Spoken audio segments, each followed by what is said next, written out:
Welcome back to the Daily Draft, where we take Magic one draft at a time, and this is a Legendary Cube draft with converted mana cost 3 or less. That card's interesting. So we've got Pacifism, Gristlebrand, Staff of Domination,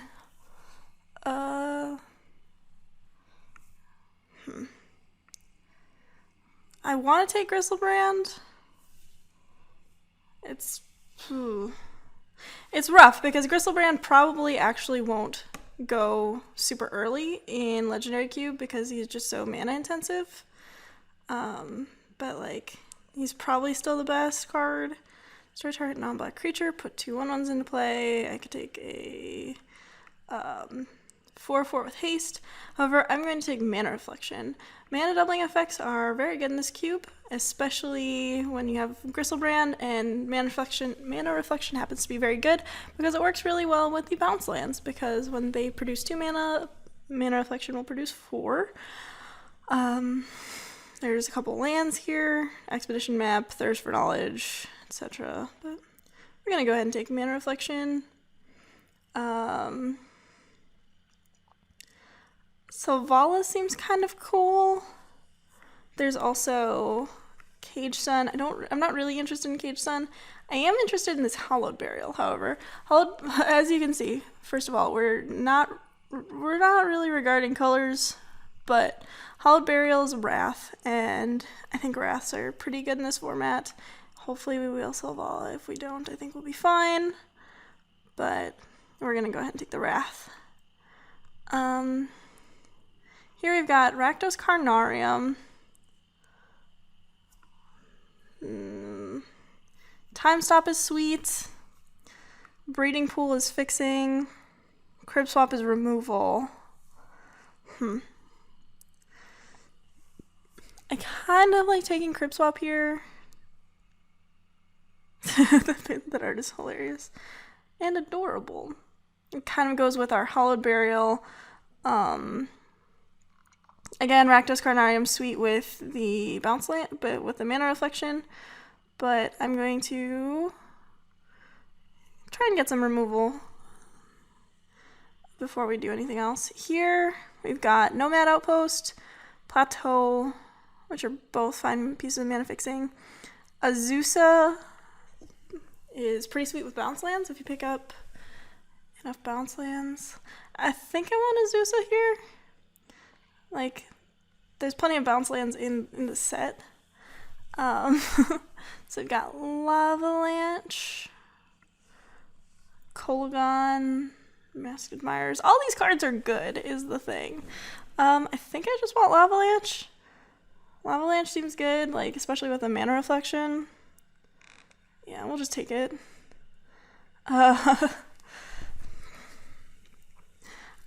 I'm not sure that first picking Gristlebrand was correct. However, I can't really not do that. This card is so powerful that if you get to the mana to cast it, you're just set. And I think I'm doing a pretty good job so far of enabling myself to get to that point. So we've got another Ob Nixilis, Crypt of Agadim, which takes a lot of work. Pia and Kieran is great. There's also Temple of Plenty and Savannah. I'm going to go ahead and take Savannah. I'm not sure if Temple of Plenty is better, but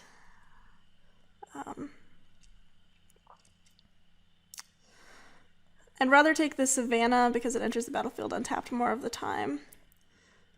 And we've got these white and green cards plus some random nonsense going on over here that we'll eventually pick up mana fixing for, I'm sure. Probably. The thing about this deck is I'd still play Cruel Ultimatum in it.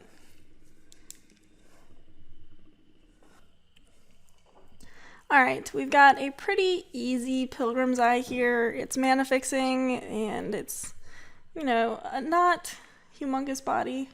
Flanking, when it attacks, tap target creature. Not really interested in that.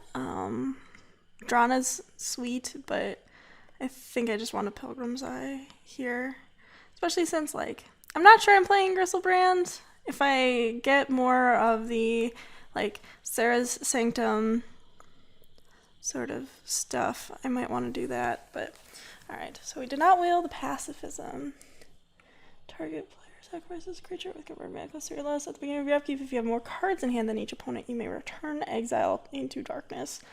Otherwise there's Riz the Exiled, Staff of Domination. I think I just want Honor Worn Shaku. We don't really have the ramp to make this work anymore. So we've got Corpse Hatch, Expedition Map, some mana, some Rings of Bright Earth, perhaps.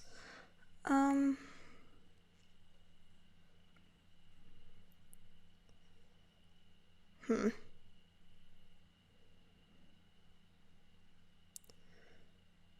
think I just take the removal spell.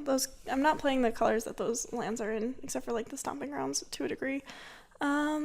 Cage Sun still isn't very exciting. Beginning of your upkeep, if you have more cards in hand than each opponent, you may sacrifice a swamp. Card's not exciting either. I'm gonna go ahead and pass the Cage Sun still. This deck is weird. I'm not sure I like it either, but we've got removal and a finisher, so we'll be fine. I was about to say, there's almost like no chance we wheel this Rakdos Carnarium. However, we did. Thrax is a great finisher, by the way. Just being able to get in for 7 damage is sweet. However, Rakdos Carnarium is fantastic in this deck. We'll take a Mycosynth Wellspring. I'm not sure if we'll play it, but there it is. Rakdos Carnarium. Ooh, alright. I do like Kolgon the Storm's Fury as a finisher quite a bit too. We got a Crypt of Agadine that we're probably not going to play. So yeah, I mean, we're looking good. I mean, our mana fixing is a little sketchy. Kind of wishing that I had taken the Stomping Grounds, but having lands with basic land types is not actually super relevant in this format because the only fetch lands that you can use with them are the enter the battlefield tapped fetch lands from Mirage, and so like it's less important. So we've got Dragonlord Atarka, Pacifism, Mystical Teachings, which has like 1 target right now. No mana fixing, which is kind of awkward. I think I'm just gonna go ahead and take Dragonlord Atarka. Like, she's pretty sweet. Having Kolgon makes her better, right? Where'd you go? Moto, please.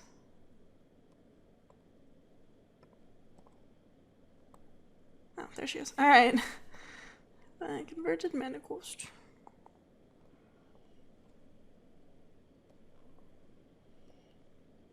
This deck is the nut. I'm gonna call the nut has been called. Mana Reflection goes over here. Dragonlord Atarka goes over here in the pile of Boom Booms. Yeah, we're doing pretty well, I'd say. Mana Reflection's the glue that's holding this deck together, let me tell you. I would like to pick up some low drops, some like Doomblade effects, so that the turn I play Mana Reflection, I don't just immediately die. Azorius Chancery is less appealing than, say, like any other dual land because I'm not really playing a lot of white. Just double white, it's all. So I think I'm gonna go ahead and take the Felwar Stone. Felwar Stone is 2-drop mana rock, which is actually kind of uncommon for this. So, like, the fact that everybody's 5 colors helps too. It doesn't really impede it fixing your mana at all. Alright, we've got Jungle Shrine, Marin of Clan Neltoth, which is basically regrows a creature every turn. We've got Scrubland, which is good too. I I think I still want the Jungle Shrine though, because again, mana fixing is super important to this deck. And this format, I really want to wield as Marin. It's probably not going to happen. At the beginning of your end step, choose target creature card in your graveyard. If that card's converted mana cost is less than or equal to the number of experience counters you have, return it to the battlefield. Otherwise, just put it in your hand. Seems pretty good. But I'm going to go ahead and take the Jungle Shrine. Jungle Shrine fixes for 3 of our 4 colors, which is great. Bladewing the Risen is pretty sweet. We've got Mina and Den, which also puts cards in or lands onto the battlefield. Don't think I really want Bladewing, although I'm shaping up to have a pretty sweet Dragons deck if I want it. Nissa's Revelation is pretty sweet. So is Fierce Empath. Fierce Empath can get Crystalbrand and Dragonlord Atarka, which means that I'm going to prioritize it a little bit more highly than I think I normally would. Yeah, I mean, it's a 1/1 that draws you a card, which both of the cards that we can get with it are pretty good. So, what more could you want, really? Trades with a Crib Swap token. Yeah, get in there. Well, we've got Izzet Boilerworks, which is a bounce land. It's not, necessarily exactly what we're looking for. Guild is a pretty great removal spell. Although, Izzet Boilerworks, again, we're not blue yet. That could change if we get past a Maelstrom Wanderer or open a Maelstrom Wanderer. So, worth considering. I think we just want Guild here. Blood Crypt is good, but Guild is removal. That exiles, again, like Crypt Swap, which is pretty great. Guild also ramps. So, that's good. So does Corpse Hatch, actually. Goodness. Yeah, a lot of... If you tap a permanent for mana. Mana Reflection does not double the Corpse Hatch tokens, the Eldrazi spawn. Alright, so we've got Sidisi, Explosive Revelation. Put the non-land card in your hand. So it deals 2 to 8 damage. I'm not quite sure about that card. There's also Duress. I could see taking Explosive Revelation. I think I'm just going to take the Priest of Titania, though. It taps for mana, which is actually pretty relevant. Here I'm going to go ahead... Well, Vendetta's nice, but I'm going to go ahead and take a Bounce Land. I think this is the point in the pack where I want to take a Bounce Land. Especially, again, if I open a Maelstrom Wanderer, we're just, slamming it, so... Taking a blue bounce land isn't the end of the world. So we've got Arcane Sanctum. Karavek the Merciless is pretty great. There's a Mannequin, which Priest of Titan is basically a Mannequin, except for Fierce Empath makes it tap for more, which is great. I think I'm going to take Karavek. Karavek's really hard for us to beat. There's also Song of the Triads, I guess, but Karavek's sweet.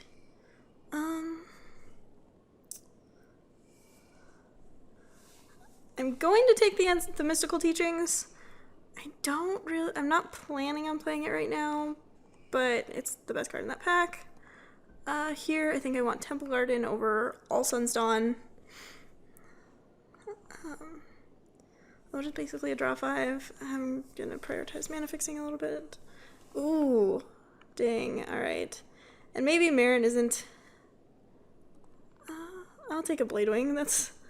I don't think I'm going to play it, because, we've got plenty of 7-drops. Fiery Fall Wheeling? Yes. Sweet. This is great. Deck is shaping up quite nicely. Narset. Don't really want Narset. Don't really want to play against Kemba, so... What I like about this deck, we've got 2 drops. Which is actually super important, because otherwise we could be dirtling until turn 4 or 5. And yeah, ramping out Mana Reflection seems like a pretty good thing to be doing.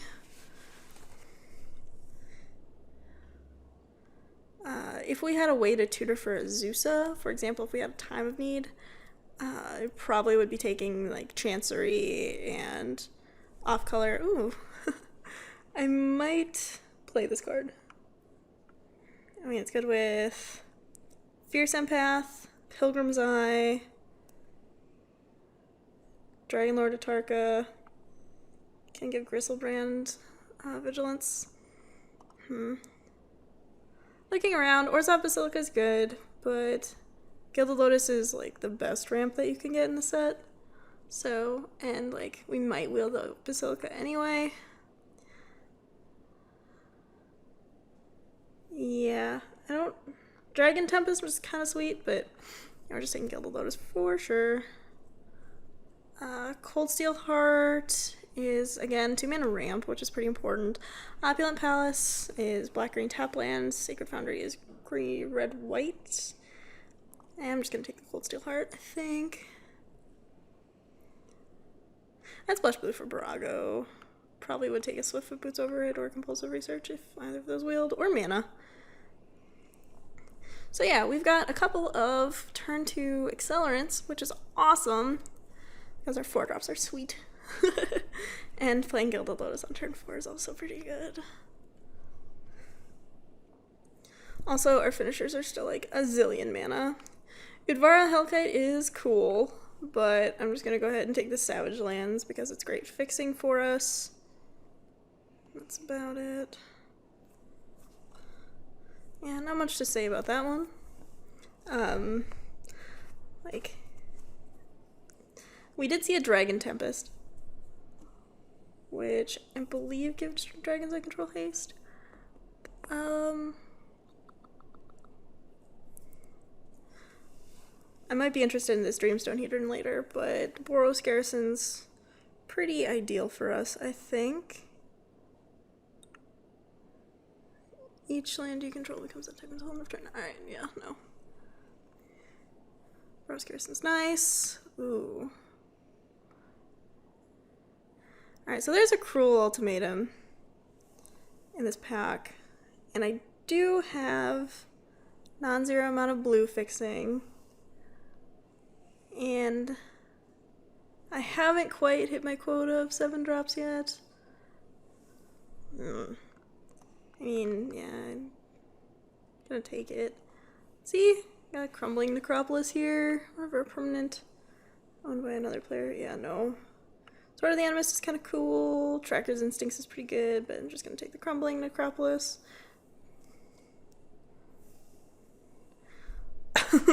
Cruel Ultimatum goes well in our theme deck.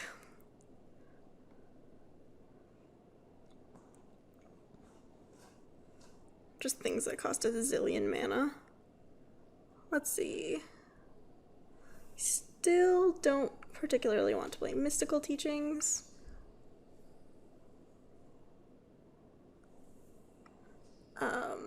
Gilded Lotus is going to do a lot of work in this deck, I'm guessing.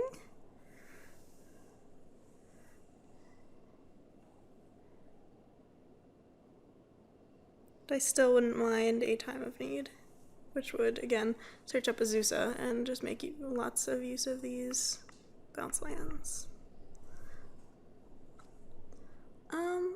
So we've got Bogarden Hellkite, Temple of Malice, which is probably just the pick, unfortunately. Yeah, we should take that. Our deck is 10 non-basics right now. Sulphur Falls is the only one of our decks, of our lands that cares about basic land type, which is why we have these 2 force planes for our Sulphur Falls. Obviously. I expect Hallowed Burial to do a lot of work.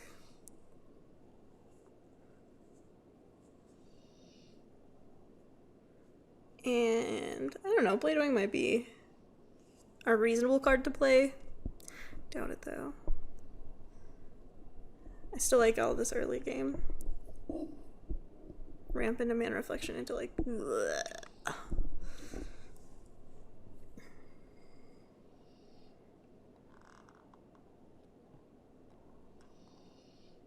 We don't actually have a way to get rid of this Mancosynth Spring, which might mean that we can cut it.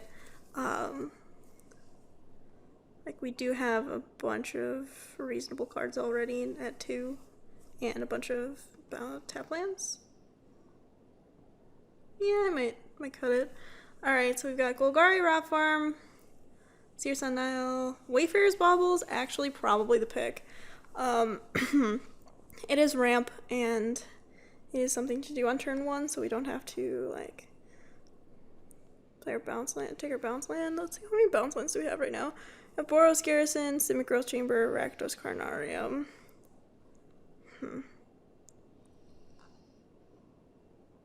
Also, there's Honden of Night's Reach. I think I just want to take Wayfarer's Bauble here. I do need, like... I do need some stuff to do early.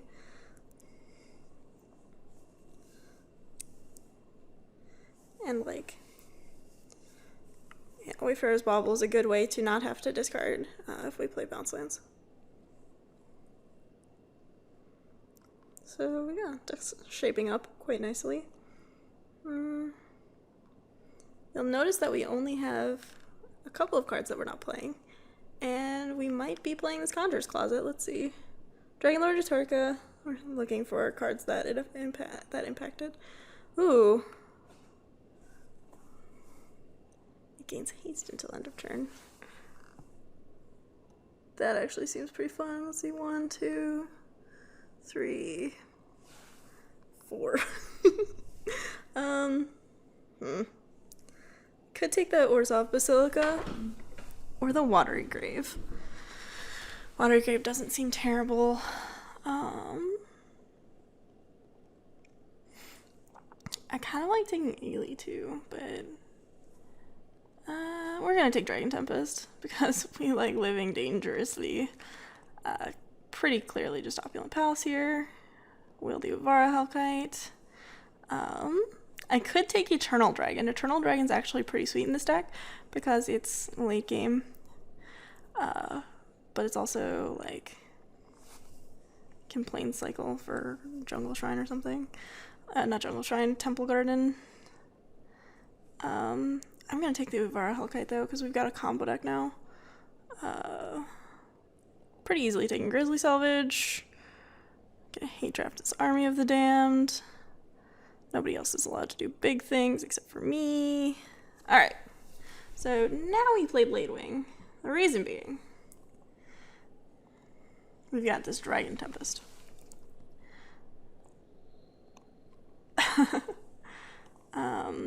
Also, we can give Gristlebrand haste.